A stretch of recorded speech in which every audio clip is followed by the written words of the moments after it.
It's David Hoffman, documentary filmmaker, and back in 1989 I interviewed hundreds of people for this television series I was making on the 1960s.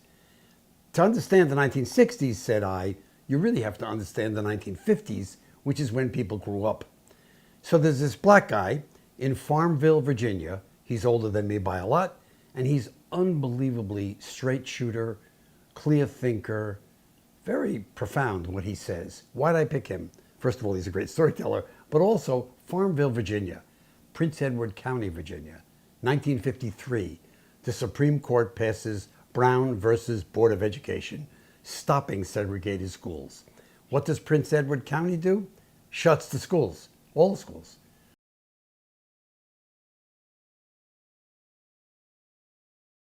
This guy's a school teacher in a black school. He tells you that story in what you're about to see, and he tells you about one other thing which I didn't realize.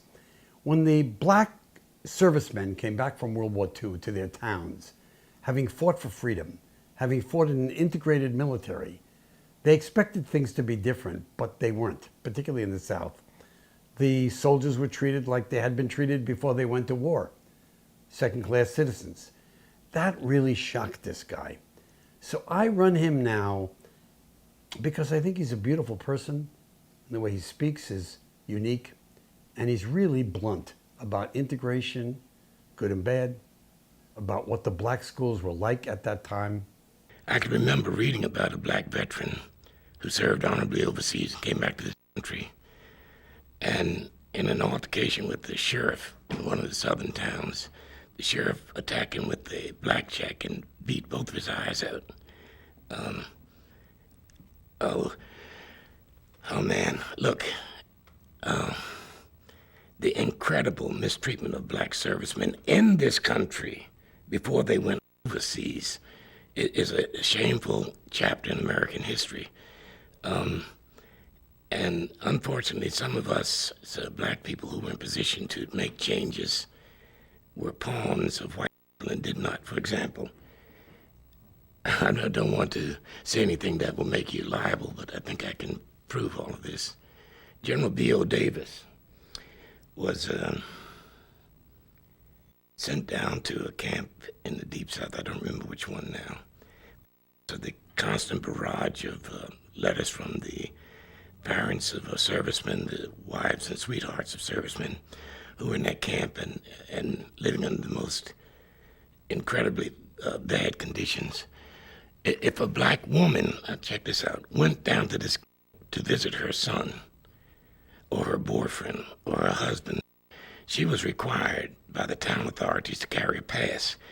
If she were stopped without the pass, she was subject to arrest on charges of prostitution. Can you imagine this?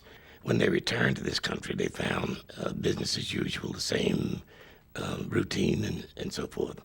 Things had in no way improved. And it put this country in the ridiculous position of fighting fascism overseas and promoting fascism at home. You know, it was hypocritical, typical American hypocritical behavior. When I first heard about integration and heard that it may possibly one day be the way things would go, I had very mixed feelings about it. I was no more anxious to mingle with white people than I'm sure many of them were anxious to mingle with me. I felt the same reservations, the same prejudices, I guess I may as well say, that any of them felt, So I was not at all thrilled over the prospect. But as time went on, I began to realize that possibly this was, after all, the only way that the terrible injustices could be somewhat alleviated. And so more and more I began to favor the idea of integration. But I think many black people felt just as I did. They really didn't want any parts of white people. They would have preferred if it were. I've often thought if separate but equal had been a reality, you'd never had an integration struggle. Black people would have been very, very satisfied to maintain, but just make sure it's equal. And that's where the problem lay. Our Moton High School, a joke, man, with a couple of tar paper shacks, which were unsightly.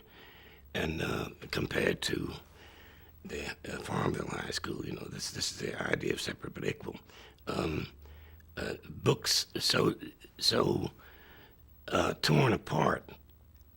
In one case, a friend of mine who was supposed to teach chemistry, the only books he could get, he had shreds and particles and pieces of books. And by linking up in his classroom, he'd pass out what he had. By linking up together, the kids were then able to get together enough material to. These books had been discarded by the white high school some years before and passed on to the black school. Now this points out the weakness and the corruption of the principal, who was black. This teacher, friend of mine, not knowing the chain of commands, his brand new teacher, went to the superintendent and said, look what I've got to work. I can't work with it. How can I teach chemistry with this junk?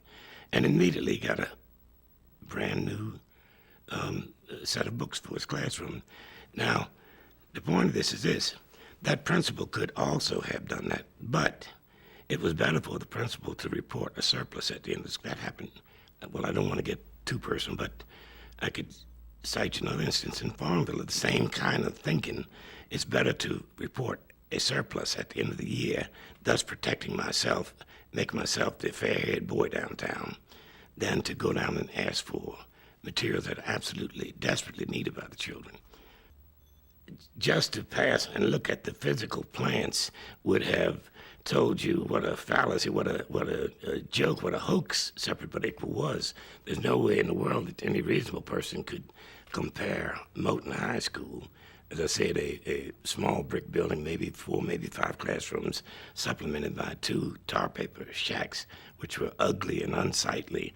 There's no way in the world you could have compared that with Farmville High School. That look at Moton, the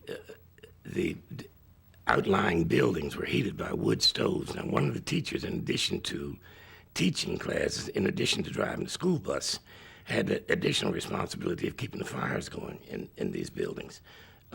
At the white high school, they had a janitor. The disparity was, just ridiculous. There was absolutely no separate but equal. It was separate, all right, and very unequal. I foresaw, I thought I saw that it might come to bloodshed, and I wondered if it were worth it for any single person to die for something like that. As I said, my thing had always been separate but equal, but truly equal in a meaningful sense.